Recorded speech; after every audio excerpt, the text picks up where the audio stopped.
Yes, contract. Yes, but after that, he broke in this ceasefire. He killed our people, and he didn't exchange prisoners. We signed the exchange of prisoners, but he didn't do it. What kind of diplomacy, GD, you are speaking about? What do you mean? I'm talking about the kind of diplomacy that's going to end the destruction of your country. Yes, but if you Mr. President, with respect, I think it's disrespectful for you to come to the Oval Office and try to litigate this in front of the American media. Right now, you guys are going around and forcing conscripts to the front lines because you have manpower problems. You should be thanking the President for trying to bring it into this conflict. Have you ever been to Ukraine that you see what problems we have? I have been to. I've actually watched and seen the stories, and I know what happens is you bring people, you bring them on a propaganda tour, Mr. President. Do you disagree that you've had problems bringing people in your military? And do you think that it's respectful to come to the Oval Office of the United States of America and attack the administration that is trying to prevent the destruction of your country? A lot of questions. Let's start from the beginning. Sure. First of all, during the war, everybody has problems. Even you, but you have nice ocean and don't feel now, but you will feel it in the future. God bless. You don't know that. God bless. You don't God know bless. That. You will not have war. Don't tell us what we're going to feel. We're trying to solve a problem. Don't tell us what we're going to feel. I'm not telling you. Because you're in no position to dictate that. That's exactly what you're doing. You're in no position to dictate what we're going to feel. We're going to feel very good. We're going to feel very good and very strong. You're right now not in a very good position. You've allowed yourself to be in a very bad position, and he happens to be right about it. From the very beginning of the war. You're not in a good position. You don't have the cards right now. With us, you start having cards. But right now, you don't. Yeah, you're playing cards. You're playing cards. You're gambling with the lives of millions of people. You're gambling with World War III. You're gambling with World War III. And what you're doing is very disrespectful to the country, this country. That's back to you. Far more than a lot of people said they should have. Have you said thank you once? This entire meeting?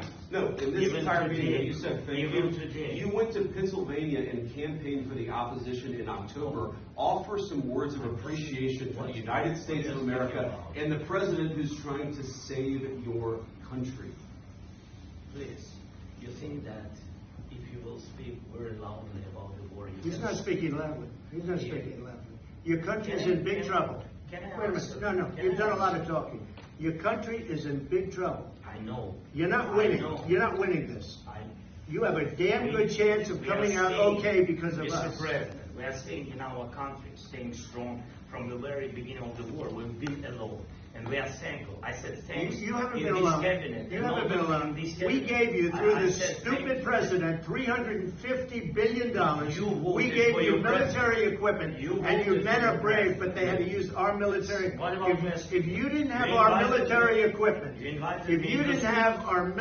equipment, this war would have been over in 2 weeks. In 3 days. I heard it from Putin. In 3 days. This is something maybe less. In 2 weeks, of course, yes. It's going to be a very hard thing to do business like this. Again, just say thank you. I said a lot of times to American people. Except that there are disagreements, and let's go litigate those disagreements rather than trying to fight it out in the American media when you're wrong.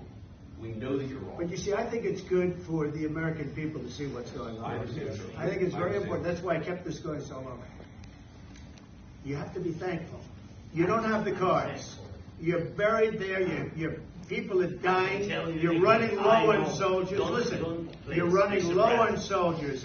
It would be a damn good thing. And then you tell us, I don't want a ceasefire. I don't want a ceasefire. I want to go and I want this.